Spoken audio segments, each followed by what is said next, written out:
Hello doctor గారు. Hello madam. అయితే ఇప్పుడు మోకాలు నొప్పులు చాలా కామన్ సమస్య కదండీ! మరి ఈ మోకాలు నొప్పులు అసలు ఒక ఏజ్‌కొస్తుంది అన్నది గ్యారంటీ లేదు. ఏ ఏజ్ వాళ్ళకన్నా వచ్చేస్తుంది. అంటే ఎక్కువ నడిచినా కూడా, ఎక్కువ మెట్లెక్కినా కూడా మోకాలు నొప్పులు వచ్చేస్తాయి. కొంచెం జాగ్రత్తగా కాపాడుకోవాలి అంటున్నారు. మోకాళ్ళని అసలు ఏ విధంగా యూజ్ చేయాలంటారు? మోకాలు నొప్పులు ఉన్న వాళ్ళకి ఒక మంచి హోమ్ రెమెడీ కూడా తెలుసుకోవాలనుకుంటున్నాం. మోకాళ్ళ నొప్పులు హ్మ్. వచ్చేది ఎక్కువ బరువు ఎక్కువ ఉండడం వల్ల. హ్మ్. బరువు ఎక్కువ పడుతుంది కదా, భారం అవును. మొత్తం మోకాల మీద, దాంతోటి వస్తుంది. హ్మ్. మళ్ళా నెక్స్ట్ ఏంటంటే, మీకు బీపీ వ్యాధి ఉంటే, మీకు షుగర్ వ్యాధి ఉంటే, హ్మ్. అప్పుడు కూడా మోకాళ్ళ నొప్పులు వచ్చేది ఎక్కువ ఉంటుంది. హ్మ్. చక్కగా పడుకోకపోతే అంటే నాకు ఒకటి గుర్తొచ్చింది. హ్మ్.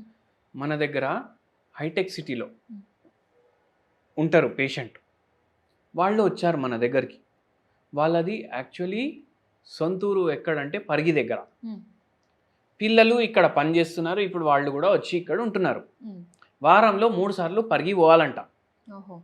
ఏంది అంటే, సార్ మోకాలు నొప్పులు ఉన్నాయి. మేల్ పేషెంట్, జనరల్లీ ఫీమేల్స్కి వస్తాయి ఎక్కువ. హుహు. మేల్ పేషెంట్కి మోకాలు నొప్పులు, బరువు నార్మల్, హ్మ్. నిద్ర సమస్య ఉంది, ఆల్కహాల్ తీసుకునే ప్రాబ్లం కూడా ఉంది. ఓకే. ఆల్కహాల్ ఎందుకు తీసుకుంటారు? రోజు కావాలి అంట. హ్మ్. రోజు ఒక చిన్న బాటిల్ నేను ఖతం చేస్తా అంటున్నారు. హుహు. దాంతో కూడా వస్తాయి మోకాలు నొప్పులు. ఓన్లీ డ్రింక్ లివర్ ప్రాబ్లంలే కాదు, ఓహ్! మోకాలు నొప్పులు కూడా వస్తాయి. నాకు నిద్రే వస్తలేదు సార్, హ్మ్. నాకు నిద్ర వస్తలేదు, అది తాగితే జరాసేపు ఒక 3-4 గంటలు నిద్ర వస్తుంది. హ్మ్. మీకు టెన్షన్స్ ఉన్నాయేమన్నా అంటే, టెన్షన్స్ ఉంటాయి, ఎవరికి ఉండవు టెన్షన్లు అని అన్నారు. హ్మ్. ఇది వాస్తవం, ఎవరికి ఉండవు టెన్షన్లు? అందరికీ ఉంటాయి టెన్షన్లు. అవును. మనం ఏం చెప్తాం? టెన్షన్లు ఉంటే రోగాలు వస్తాయి అంటాం. హ్మ్. టెన్షన్లు ఉంటే రోగాలు రావు. టెన్షన్ల గురించి ఏ మనిషి అయితే ఎక్కువ ఆలోచిస్తాడు కదా, హ్మ్. వాడికి రోగాలు వస్తాయి. హ్మ్. ఉన్నాయా టెన్షన్లు అంటే? అవును. ఏం మీరు జాబ్ చేస్తుండేనా? గవర్నమెంట్ జాబా? Private job? లేదు, మాకు బిజినెస్ ఉండే. ఏం బిజినెస్ అంటే ఫైనాన్స్ బిజినెస్. హ్మ్. మీకు మీతోటే ప్రాబ్లం ఉంది, హ్మ్. మీతోటే సొంతంతోటే ప్రాబ్లం ఉంది.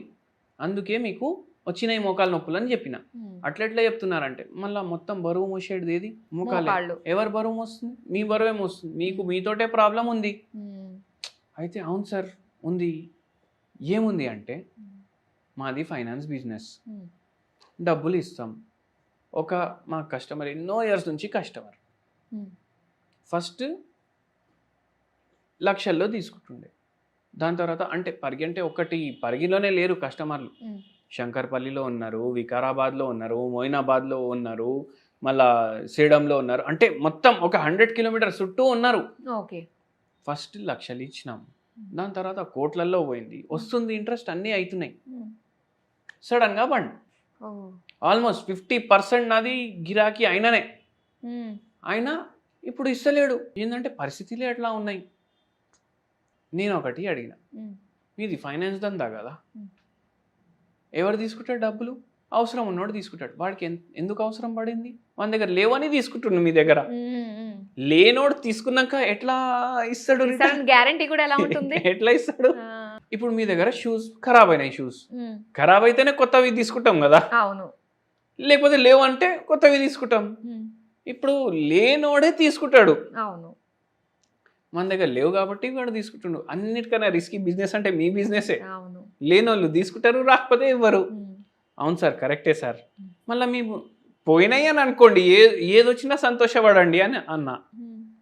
సరే సార్, మీరు మందులైతే ఇవ్వండి, చూద్దాం తగ్గుతుందా లేదా, ఆపరేషన్ చేయించుకోవాలన్నా చెప్పండి. ఆ! ఏం చేపియకండి, ఆ!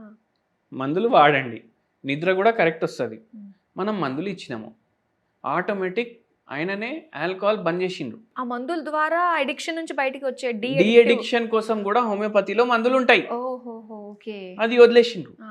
3 నెలలు 4 నెలల్లో మోకాలు నొప్పులు 70-80% తగ్గిపోయినాయి. హ్మ్. ఎట్లా ఉండే అంటే, ఇప్పుడు మన దగ్గర కూర్చునేటప్పుడు కూడా ఫస్ట్ టేబుల్ మీద చేయి వేసి మొత్తం బరువు దాని మీద వేసి కూర్చున్నారు. హ్మ్. లేచేటప్పుడు కూడా ఓ 1 మినిట్ పడ్డది లేచి నిల్చోడానికి. అబ్బా! లేచి నిల్చున్నాక కూడా ఫుల్ నొప్పి ఉంది మోకాల్లో. హ్మ్. మళ్ళీ బక్కగా ఉన్నారు. జనరల్లీ వెయిట్ ఎక్కువ ఉంటే ఈ ప్రాబ్లంలు అవుతాయి. ఆ! బక్కగా ఉన్నారు, అయినా ఇంత ప్రాబ్లం ఎందుకు? Stress, stress. ఆల్కహాల్. అవునా కాదా? అవును. అదంతా తగ్గిపోయింది. మళ్ళా ఆపరేషన్ కూడా అవసరం పడలేదు. హ్మ్. అయితే ఇట్లా స్ట్రెస్ వల్ల, నిద్ర సరిగా లేకపోవడం వల్ల, ఆల్కహాల్ వల్ల వస్తాయి మోకాల నొప్పులు. మరి దీనికి హోమ్ రెమెడీ ఏం చెప్తారు? హోమ్ రెమెడీ నేను ఏం చెప్తానంటే సింపుల్ హోమ్ రెమెడీ చెప్తాను. పారిజాత చెట్లు ఉంటాయి, పారిజాత చెట్లవి ఆకులు తీసుకోండి, ఓకే, ఆ ఆకుల్ని బాయిల్ చేసుకోండి, కషాయం లాగా తయారవుతుంది. ఇది ఫిల్టర్ చేసుకోండి, రోజు ఒక గిలాసు తాగండి. కొందరు ఏమంటారు తెలుసా దీని తర్వాత, మాకు టేస్ట్ ఇష్టం లేదు సార్, మాకు పడదు సార్, టేస్ట్ అస్సలు మాకు వాంతి వచ్చేస్తుంది ఒక్కొక్కసారి. ఒక పని చేయండి, 1 లీటర్ బాటిల్ తీసుకోండి, ఇది బాయిల్ చేసుకున్నారు కదా కషాయం, ఇది ఆల్మోస్ట్ 1 గ్లాస్ అయింది కదా, ఆ వాటర్లో కలిపేసేయండి.